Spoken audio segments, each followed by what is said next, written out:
আসসালামু আলাইকুম। কেমন আছেন আপনারা? আশা করি ভালো আছেন। আলহামদুলিল্লাহ আমরাও ভালো আছি। 2025 সালের শিক্ষা সফর চাচাহার মাদ্রাসা কর্তৃক আয়োজিত। আমরা রাজশাহী চিড়িয়াখানায় এসেছি শিক্ষার্থীদের নিয়ে, সেই সাথে আমাদের স্যারেরাও উপস্থিত আছে। শিক্ষার্থীরা বিভিন্ন রাইড, বিভিন্ন দিক ঘুরে, তারপরে টি বাঁধ, পদ্মা নদীর ওই পাশ দেখে তারা এখন দুপুরে ক্লান্ত, পরিশ্রান্ত, ক্ষুধায় পেট চোঁচো করছে। ঠিক এই মুহূর্তে খাবার জন্য প্রস্তুতি নিচ্ছে।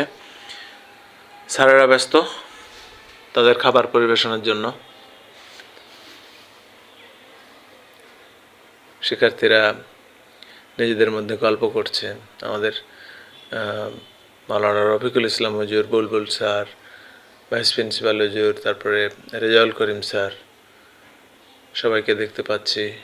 এরশাদ গুরু দায়িত্ব পালন করছে, মাংসের বাটি করছে।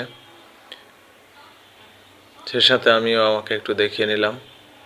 এখানে আমাদের সাজু হুজুর বসে আছে, খুবই খুশি শিক্ষা সফরে, অনেক হাসি খুশি দেখাচ্ছে, শিক্ষার্থীদের গাইডলাইন দিচ্ছে।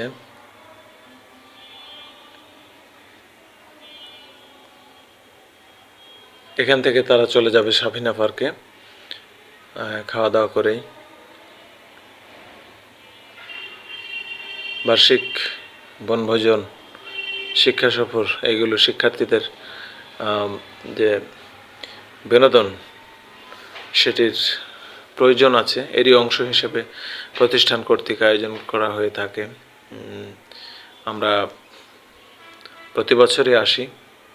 গত বছর গ্রিন ভ্যালিতে যাওয়া হয়েছিল, এবার সাফিনা পার্ক এবং রাজশাহী চিড়িয়াখানাতে এসেছি। তো ধন্যবাদ আপনাদের।